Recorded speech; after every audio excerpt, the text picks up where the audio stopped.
Um Jardim no Deserto. Volume 1. O penúltimo estágio da depressão.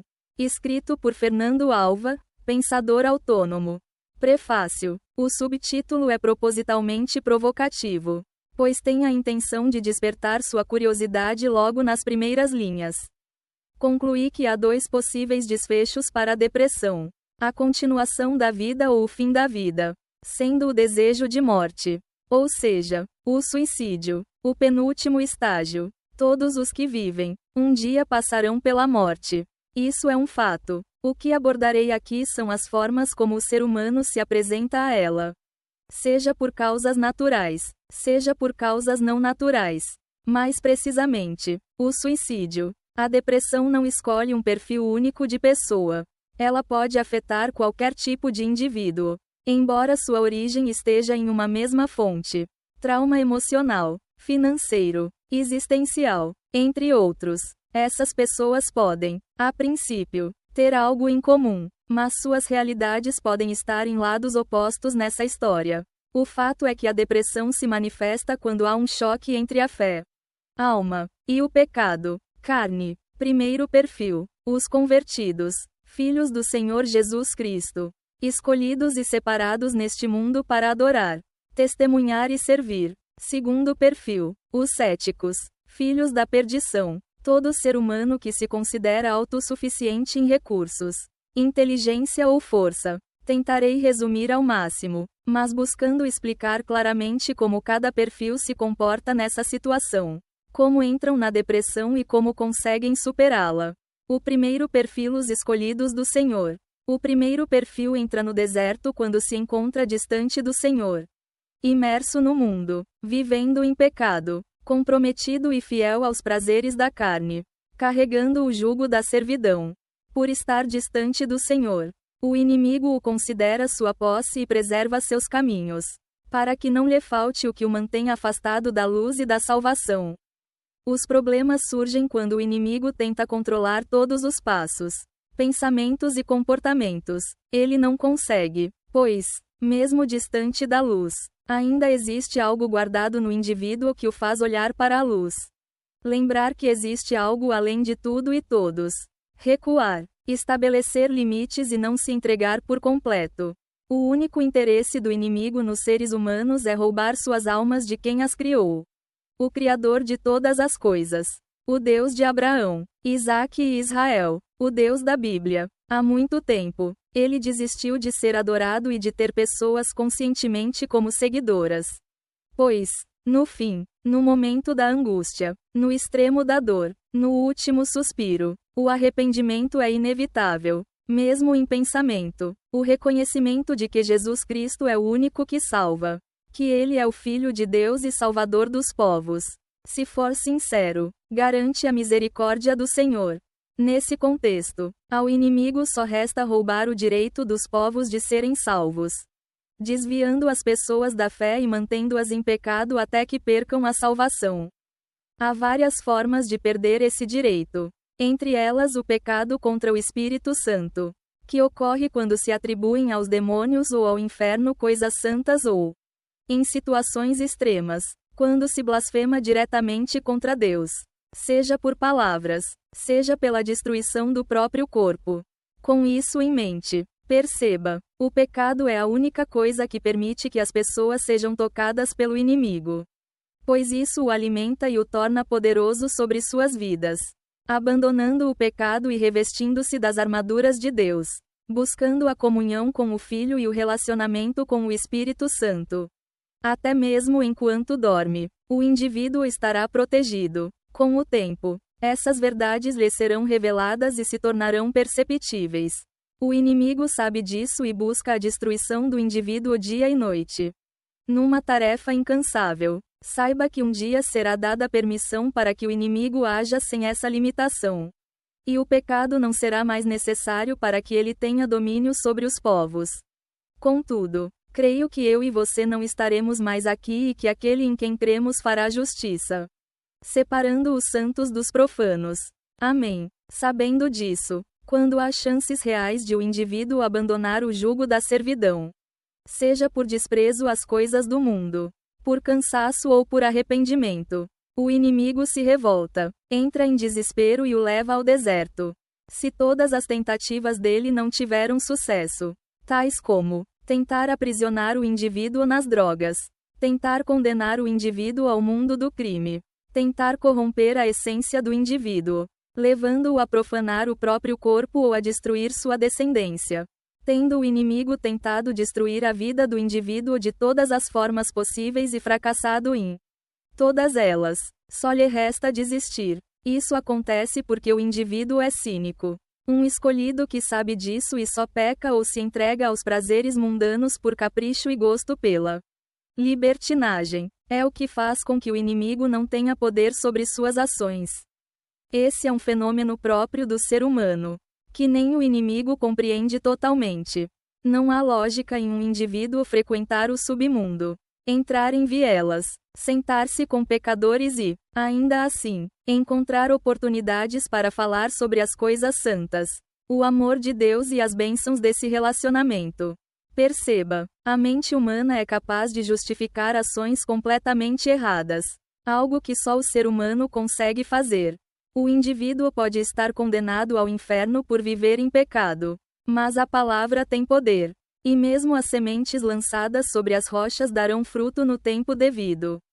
Imagine um promotor de vendas sentindo-se à vontade para falar de negócios e apresentar seus produtos dentro de uma empresa concorrente. Certamente seria expulso, e isso seria feito de forma enérgica.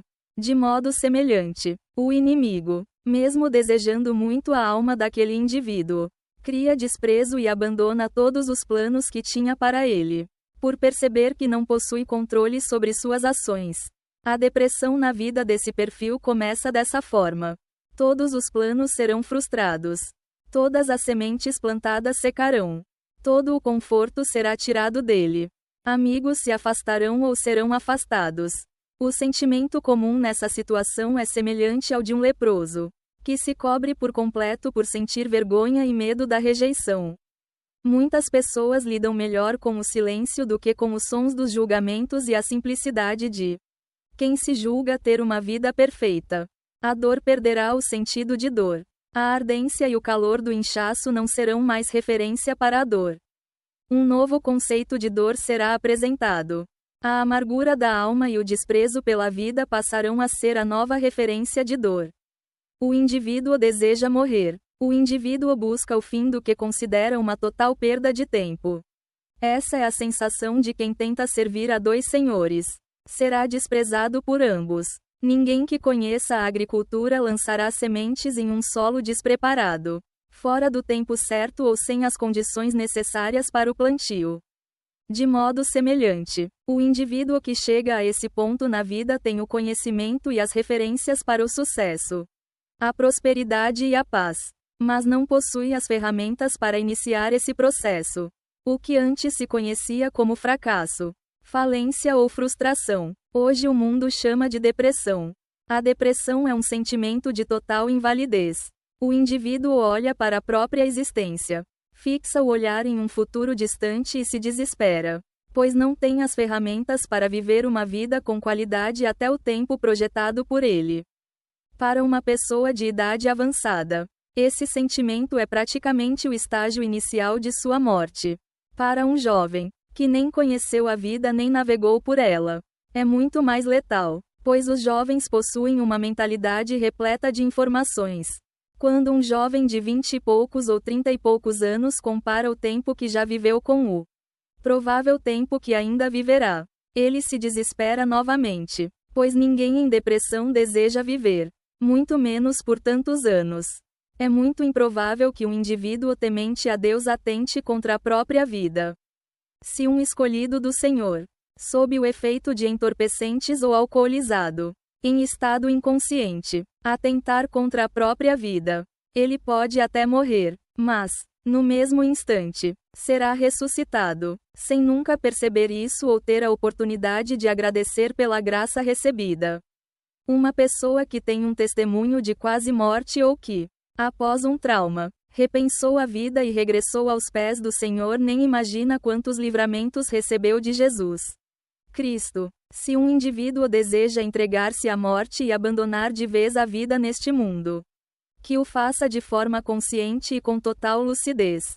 O indivíduo que reconhece que, após a morte, não terá mais controle sobre nada, teme e jamais atentará contra a própria vida.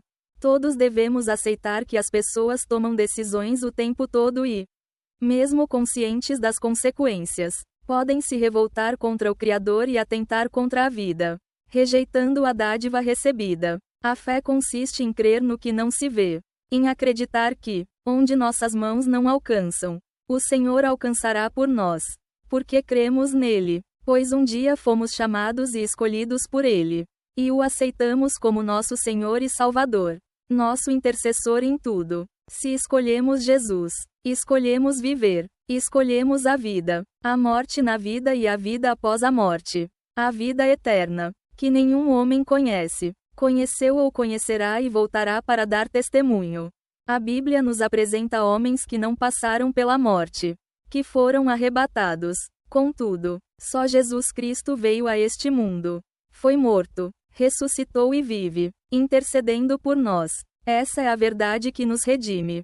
Portanto, mesmo que pareça insuportável, humilhante e sem sentido, escolha a vida. No momento em que entendermos que não temos controle sobre nada, que não iremos a lugar algum sem o devido auxílio, proteção e misericórdia, uma revelação nos será apresentada. Peça socorro ao único que pode socorrer. Peça misericórdia ao único que será misericordioso. Declare seu insucesso, sua pequenez e sua dependência dele.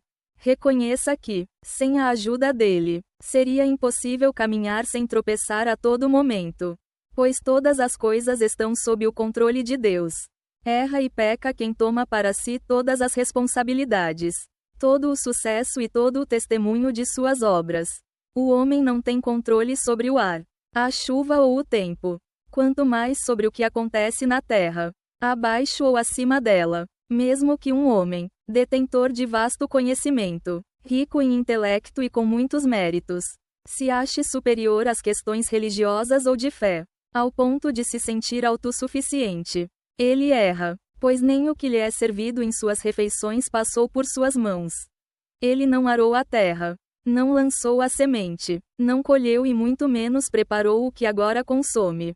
O homem é carente de tudo e, ainda assim, se julga superior. Se o homem não planta e não colhe, não conhece a procedência. Se o homem não prepara seu alimento, não sabe sua qualidade. Se o homem não participa do envasamento ou da condução da água até sua residência e, por fim, ao consumo, não pode certificar sua pureza ou se é própria para beber.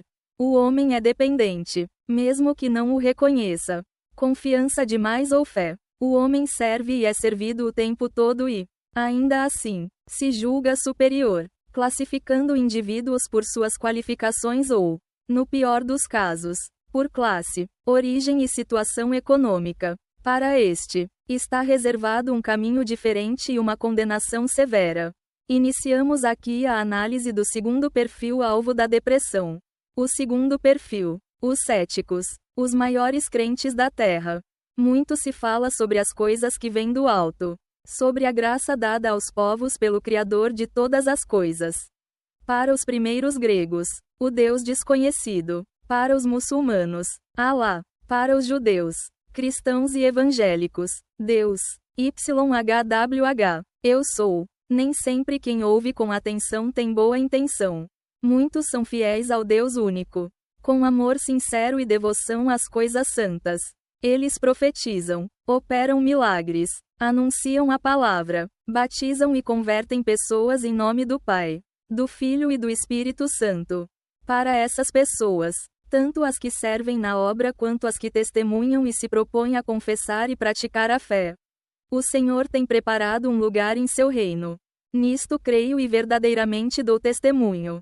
Contudo, há aqueles que, na surdina, de forma infiltrada, passam dias e noites buscando maneiras de perseguir, blasfemar, ridicularizar e prestar falso testemunho ou, em outros casos, atribuir ao inimigo o que se faz, prega e discute nos templos e igrejas mundo afora. Existem pessoas que não temem a Deus nem possuem afinidade com o inimigo, mas são usadas por ele para perseguir ou, simplesmente, dão força, financiamento e voz a quem o faz por outros interesses. Esse é o exemplo perfeito de uma pessoa perversa. Em Mateus 7:24 da noite está escrito: é mais fácil passar um camelo pelo fundo de uma agulha do que um rico entrar no reino de Deus. Oh, que isso significa? Não é a riqueza de um homem que o torna indigno. O fato de um indivíduo possuir riquezas não o afasta da promessa nem o impede de herdar o reino de Deus. Contudo, quando um indivíduo possui riqueza e a obteve sem antes conhecer a Deus, isso o torna cheio de orgulho.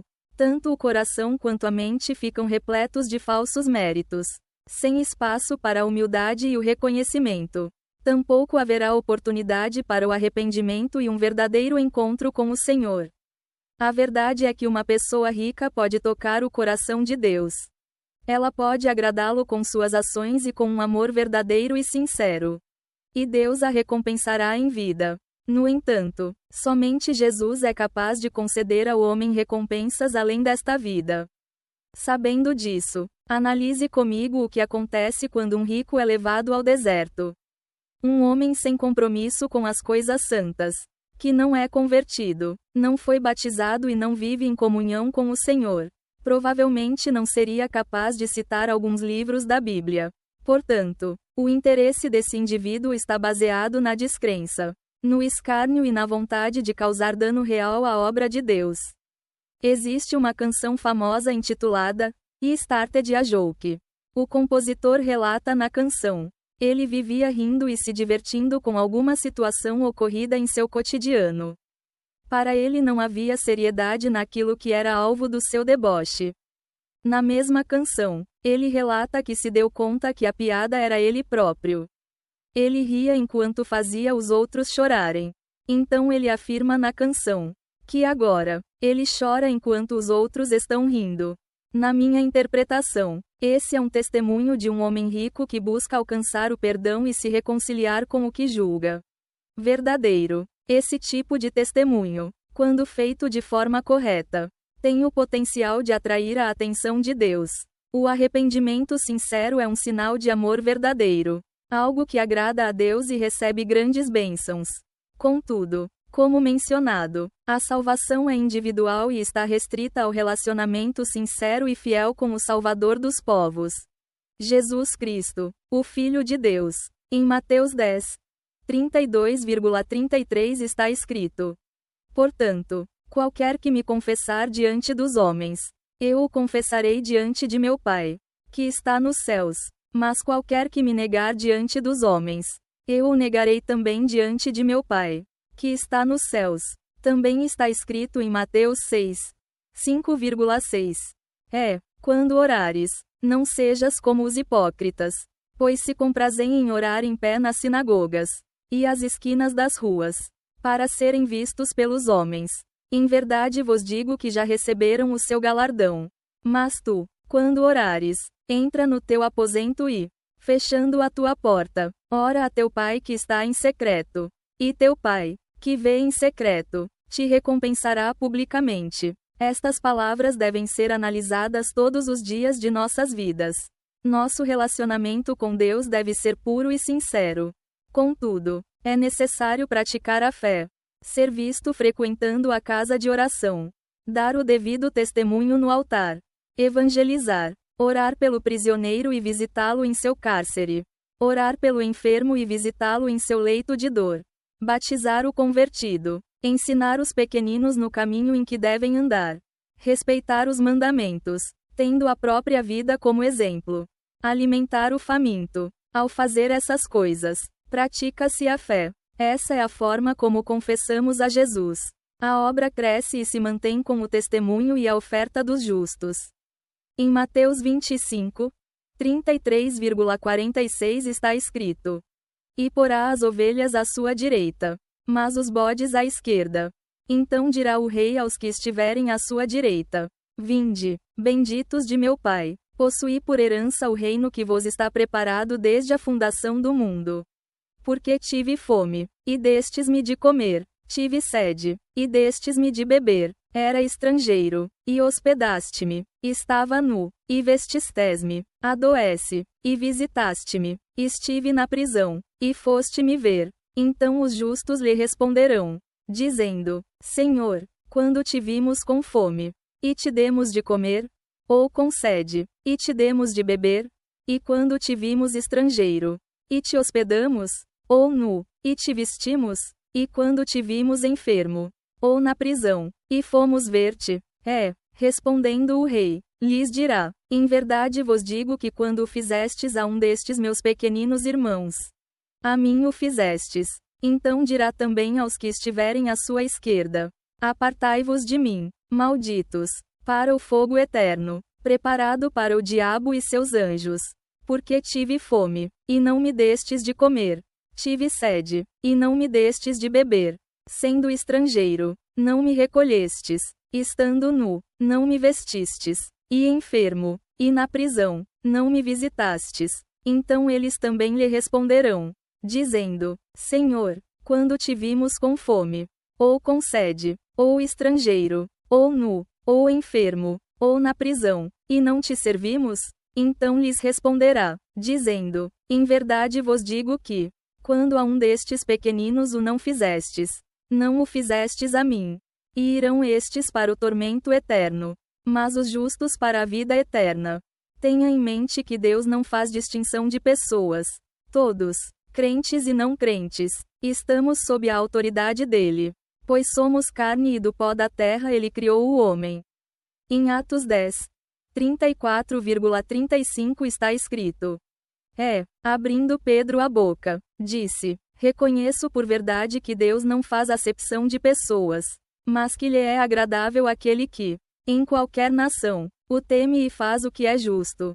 Sabendo disto, o homem pode atrair a atenção de Deus quando o ama e demonstra esse amor com sinceridade ou quando o despreza e faz questão de externar esse sentimento materializando a sua incredulidade em ações nocivas contra a obra de Deus ou contra um de seus escolhidos. Está escrito em Hebreus 10:31 da manhã. Horrenda coisa é cair nas mãos do Deus vivo, dando os devidos créditos, pois a revelação vem do alto. O testemunho é a apresentação do divino. De forma alguma Deus permitirá que sua obra seja frustrada pela vontade humana. Ele repreende com força, e o inimigo recua imediatamente. Contudo, devemos considerar que todos estão sujeitos à correção. Quem vive pela fé precisa de testemunho. E o testemunho só vem com luta e vitórias. Como mencionei anteriormente, tudo está sob o controle de Deus. Nada acontece sem sua permissão. Nem mesmo a morte pode frustrar seus planos. Ainda assim, até a obra de Deus precisa de correção e testemunho. Ele permite que se levantem perseguidores, que seu povo seja exposto ao ridículo, que se criem especulações e falsos testemunhos, a ponto de ocorrerem ações concretas sem veracidade ou provas. No entanto, ele sempre concede a vitória. Observe estes exemplos. Se um líder de igreja toma para si a responsabilidade e deposita suas esperanças nas habilidades humanas, em suposições, estatísticas ou nas coisas do mundo, ele fracassará em tudo, será humilhado e não terá argumentos concretos, mesmo que a verdade esteja ao seu lado. Por outro lado, se o líder de igreja, alvo de perseguições, injustiças e sentimentos de morte, curvar-se em oração, subir o monte em oração, depositar no altar os frutos de sua obra e o testemunho de vitória, nada prosperará contra ele, pois, ao reconhecer que não tem controle sobre nada, que é grande e exaltado apenas no altar e que, para o mundo, é apenas um louco sem valor, ele faz a separação entre as coisas do mundo e as coisas do alto. E assim vence. Toda palavra lançada com cunho de fé e suposta revelação precisa de argumentos bíblicos. Pois bem, amados, a Bíblia é perfeita, pois nela está contida a verdade. Na Bíblia, Deus preservou a história de seu povo, todas as alianças feitas com os homens, todas as vitórias concedidas por ele, todas as provações e todos os ensinamentos. Deus preservou também todas as derrotas de seu povo. Deus escolheu, dentre o povo, homens para reinar, e todos eles cometeram erros graves. Homens ungidos, devido à escolha do próprio Deus, pecaram e levaram o povo a pecar. Altares de falsos deuses foram erguidos no meio do povo. Homens tentaram tomar para si a glória de Deus.